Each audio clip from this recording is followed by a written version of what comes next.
Cuonzo, you played at Purdue during the time in the Big Ten with the Fab Five was at Michigan, and I've heard you say on our radio show that you're always guarded the best team's player. Who did you guard when you played Michigan back in there in the early '90s?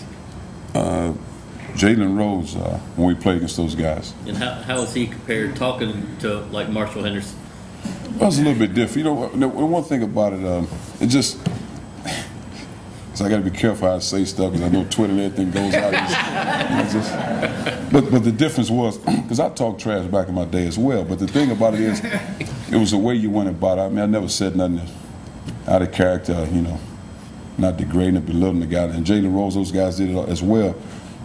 But the thing about when I played, and it's a guy who played at Minnesota, he's a very talented guy, he's a big man.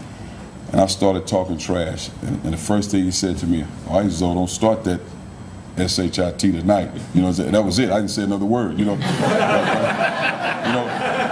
you're talking about a guy that was 6'10", he's a physical guy, and I knew if I'd have drove that lane, he would have gave it to me.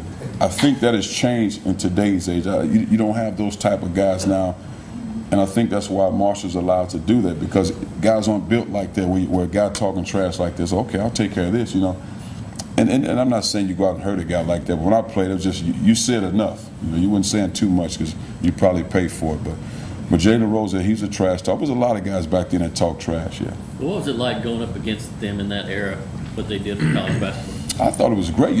The thing about when you had that level of freshmen, they played with that level of confidence, level of toughness, and they were talented.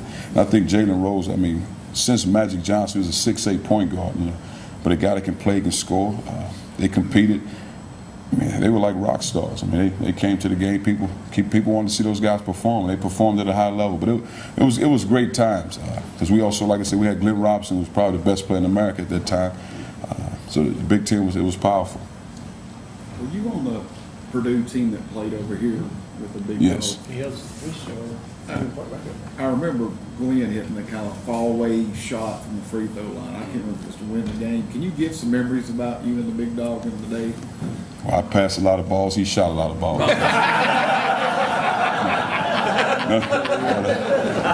He was a really good player. Like I say, he's probably the best I've seen on the college level, just from the standpoint of. But he also practiced hard all the time. This guy, he practiced. And when we were in college, it wasn't talked about as much now as a guy one and done. I'm leaving college early. You really didn't talk about that. You have a few guys did. He left after our junior year of college, but it wasn't talked about as much. But he was a guy that practiced hard all the time. This guy would throw elbows in practice. He would compete. He ready to fight in practice. But when he stepped on the floor, it was the same way all the time. His mentality. And the thing about him, when you talk about a scorer, Coach Katie could draw a play up for this guy over here. Well, if Glenn had the ball in his hand, he was shooting.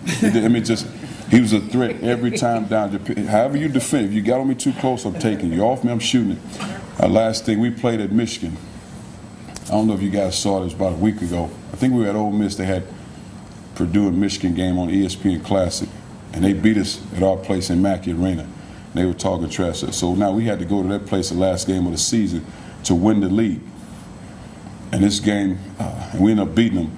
But in this game, Glenn was struggling with his three-point shot. Now, he was averaging 30 points a game, but he was struggling with his shot. So Coach Katie told him, Glenn, don't shoot no more threes. Wait for a while. Well, in that game, he was 5 for 5 from three.